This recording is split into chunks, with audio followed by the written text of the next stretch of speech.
Meus amigos, boa tarde para o dia de hoje, que é sábado. Bom dia para quem vai participar amanhã da Santa Missa. Como de costume, vamos ver a primeira leitura e o Evangelho. Vou ler e depois nós vamos comentar. É o 17º domingo do tempo comum. Leitura do primeiro livro dos Reis.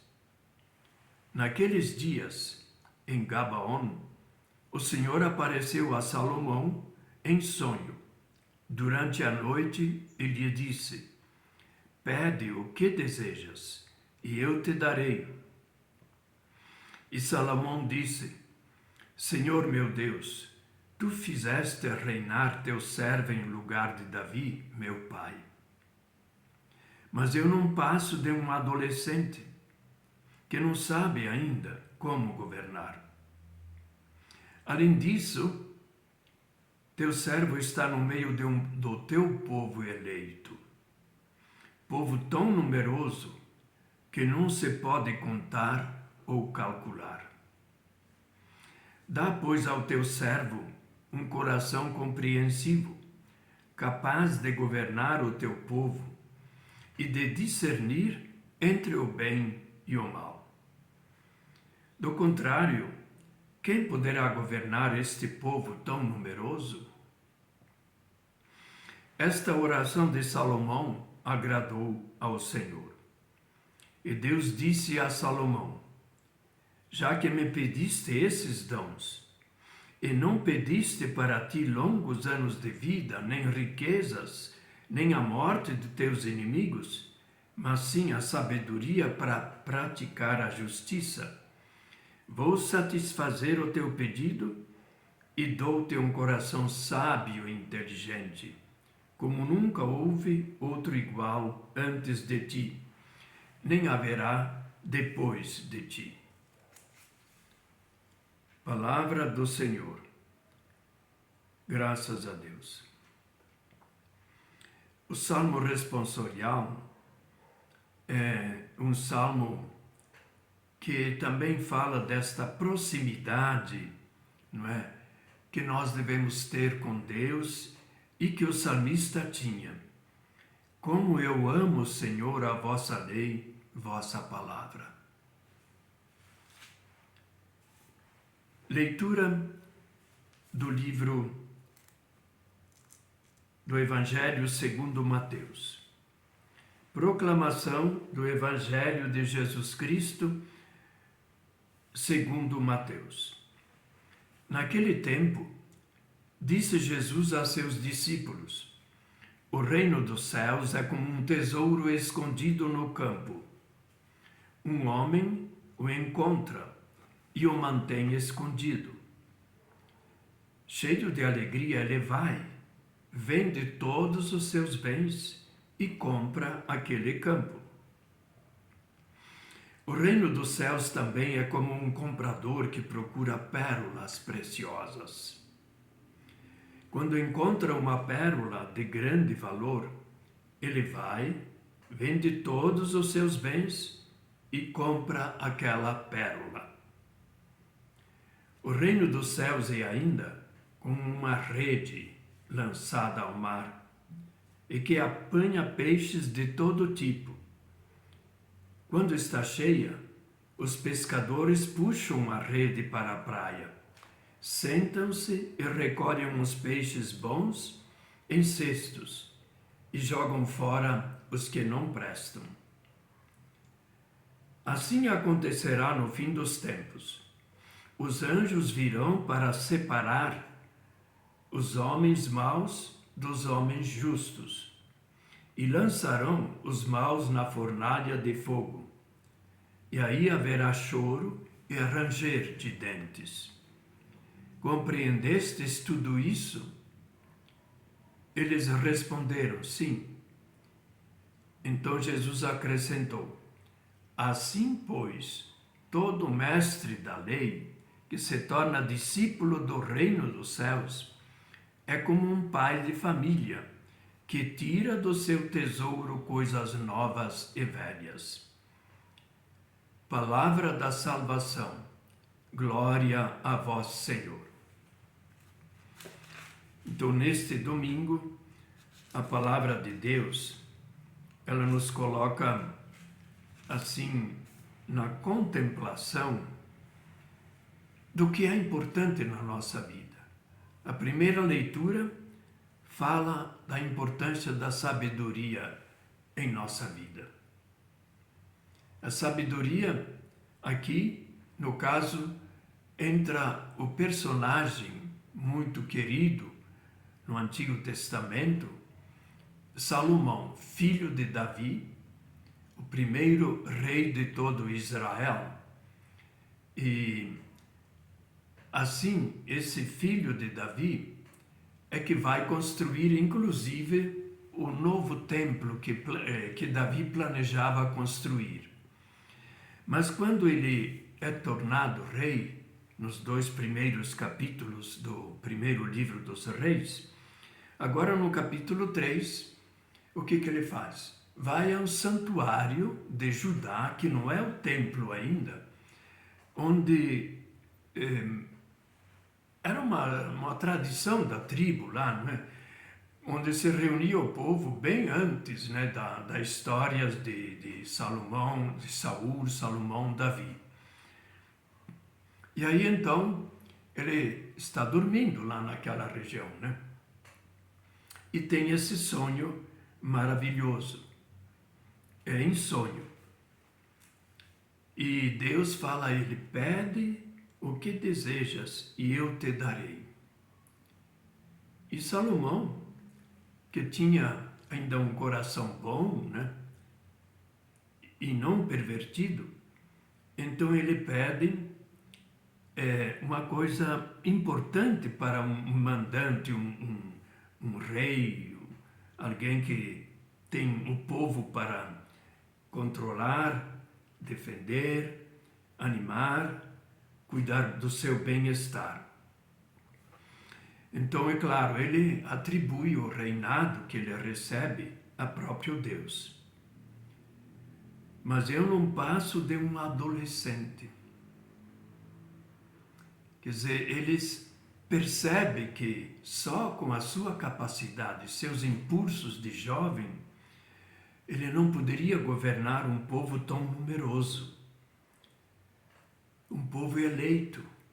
Então, ainda havia aquela mentalidade de que o rei era um representante do Deus nacional, no caso Javé, e em nome dele estava governando o povo. E aí, esse povo tão numeroso, ele tem que ter um rei de punho firme, mas ao mesmo tempo pronto para administrar bem a justiça. Então ele pede sabedoria para governar e distinguir entre o bem e o mal. Certamente estamos pensando, né, nesse momento também nos nossos políticos, né? Sabedoria para governar o povo. Nenhum governante é dono do povo. Nenhum governante. Do contrário, quem poderá governar este povo tão numeroso? Então, esta oração, diz o texto, agradou a Deus. E Deus, então, disse assim, né? Já que pediste, não pediste riquezas, bens, poder, glória, mas a sabedoria, então ele vai realmente abençoar. Deus vai abençoar o seu reino e promete que vai dar um coração sábio e inteligente, como nunca houve outro igual a ti. É claro, esse é um louvor dos que apoiam Salomão e também do narrador, desse que narra esse período da história de Israel, que é contemplado no início do primeiro livro dos Reis. Então, é um pedido, diríamos, já o próprio pedido de pedir a sabedoria, que é um dom de Deus, já é um pedido sábio. Ele pediu sabedoria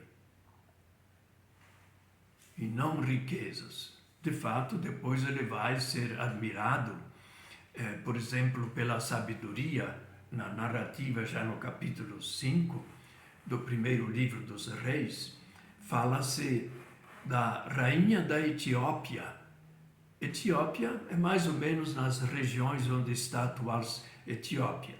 De qualquer forma, subindo o rio Nilo, depois do Egito, né, lá para aquelas bandas, então era considerada a Etiópia.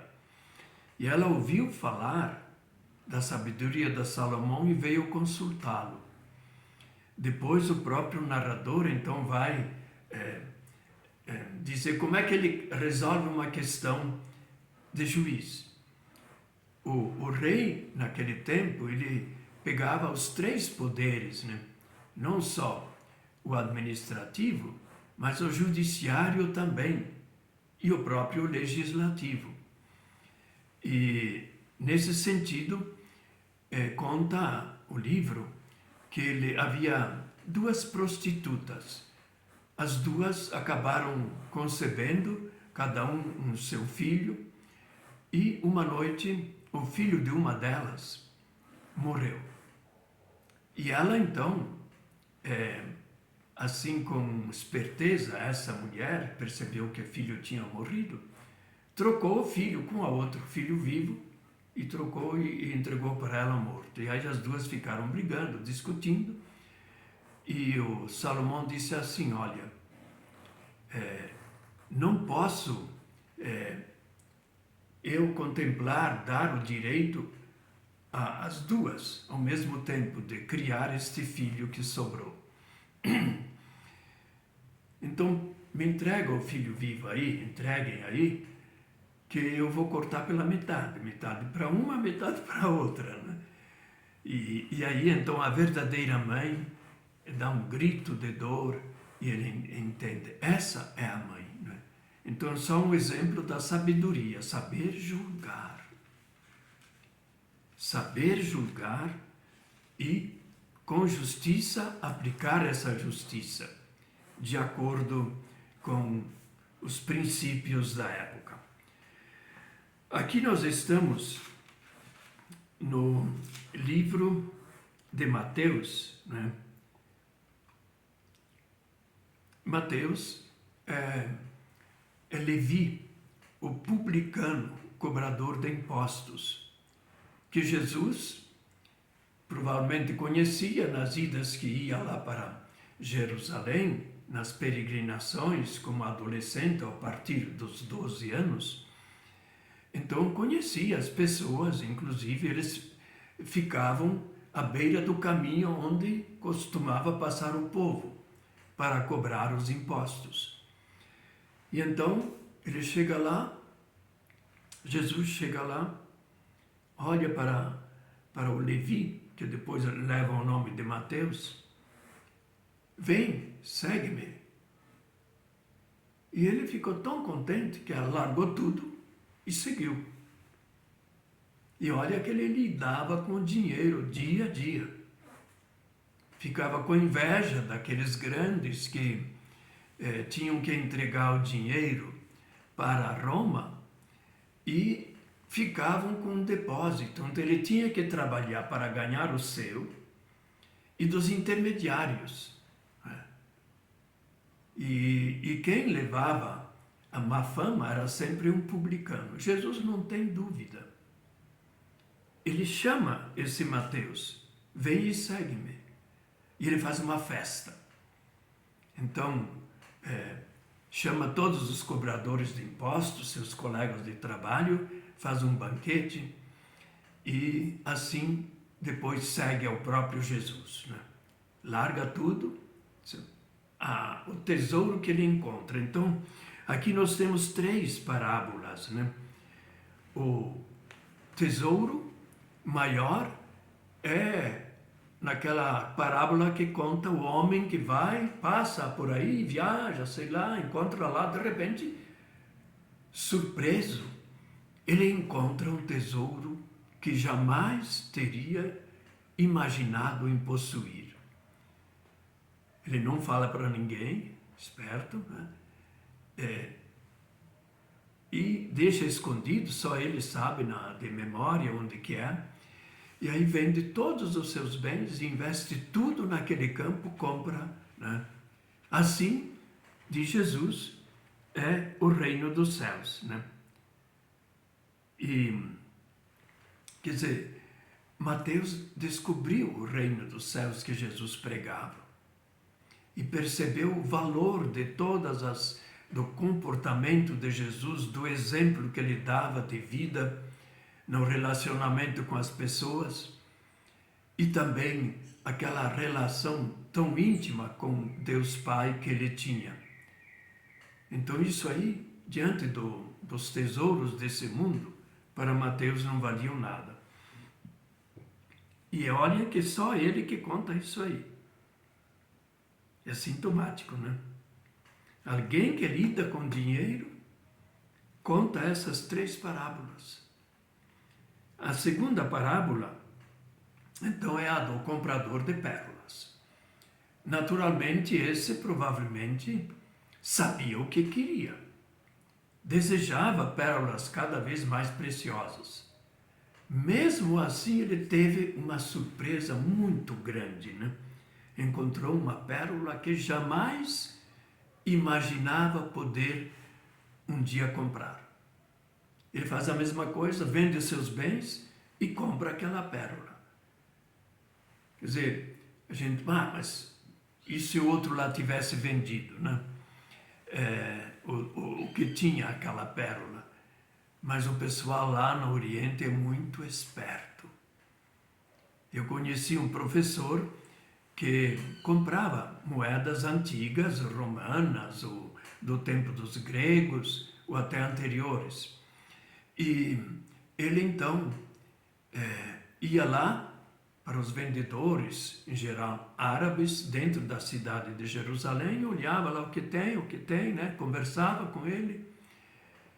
E aí olhava, então ele escolhia algumas mais comuns e no meio aquelas mais sujinhas, mas ele conhecia a moeda, dizia, esta é de muito valor, é mais antiga, né?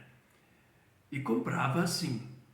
Então esse homem, o que importa aqui é a pérola preciosa, que vários tipos de experiências de pessoas que lidam com valores, considerados valores pelas pessoas do tempo e de hoje também. E por fim, a terceira é uma parábola mais relacionada com a igreja. Quer dizer, o Evangelho de Mateus, ele tem capítulos inteiros, capítulo 18, por exemplo, né? Então, aí fala diretamente da preocupação de uma eclésia, de uma comunidade cristã. E aqui é uma parábola.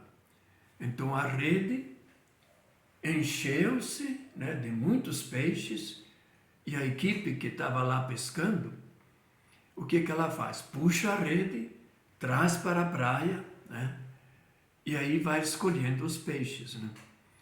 Os peixes bons, o que é bom, o que é ruim?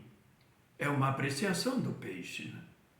Por exemplo, lá na Amazônia, eu andei por lá, então me contaram que os peixes nobres são os peixes de escama. Os peixes lisos são mais desprezados. Como agora tem muito mais gente, certamente apreciam os 2 tipos de peixes, né? Então aqui é uma parábola em relação ao juízo final. O juízo final. Porque ele diz assim, assim acontecerá no fim dos tempos. Os anjos virão para separar os homens maus dos justos e lançarão os maus na fornalha de fogo, onde haverá choro e ranger de dentes. O Evangelho de Mateus, a gente poderia dizer, é um evangelho com uma profunda dor, um sentimento de dor, de perda. Porque Mateus, ele escreve para os judeus. Quem deveria receber em primeiro lugar a mensagem de Jesus era o povo das promessas, o povo judeu. E na realidade, as autoridades entregaram Jesus para ser condenado à morte. Então isso é uma dor profunda. E até na hora da paixão, esse evangelista diz assim que a mulher de Pilatos, quando Pilatos ia condenar a Jesus, ela chega lá perto de Pilatos, né, durante aquela sessão de condenação, e diz: olha, eu tive um sonho, sofri muito, né? Esse homem é justo, absolve-o, né? Então é aquela tristeza, né? Sentimento de perda. Mas Deus, ele está aberto para todas as pessoas, para perdoar todas as pessoas, acolher qualquer pessoa. Só que ninguém entra, ninguém acolhe o reino de Deus aqui nesta vida forçado. É livre. Deus respeita a liberdade, que é a coisa mais preciosa que nós temos. Porque somente sendo livres, nós podemos amar a Deus. Então a sabedoria está nesse gesto de Mateus, na sua experiência de pecador desprezado, que larga tudo e acredita naquele convite de Jesus e o segue com todo o coração, com toda a alma, e nos deixou esse evangelho tão precioso a ele atribuído. Então esses são os pensamentos para as leituras de amanhã e evidentemente o dom da sabedoria que a gente pede por ocasião de Pentecostes deve ser um dom que a gente pede sempre. Porque a sabedoria, ela é cultivada pelas pessoas sábias. No Antigo Testamento sobraram aí 7 livros considerados sapienciais. E essa sabedoria, já no Antigo Testamento, é como que equiparada ao próprio Deus. Provérbios capítulo 8. Então Jesus Cristo é chamado sabedoria de Deus. São Paulo, quando está em Corinto, ele diz assim: eu vim a anunciar o Cristo crucificado, mas que ressurgiu. Isso a anunciar um Messias, um Salvador, que morreu condenado, é um escândalo para os judeus e uma vergonha, né? Um desprezo para os pagãos. E esse Jesus que nós seguimos e queremos segui-lo de todo o coração e celebrar bem a Eucaristia para o dia de amanhã. Que assim seja.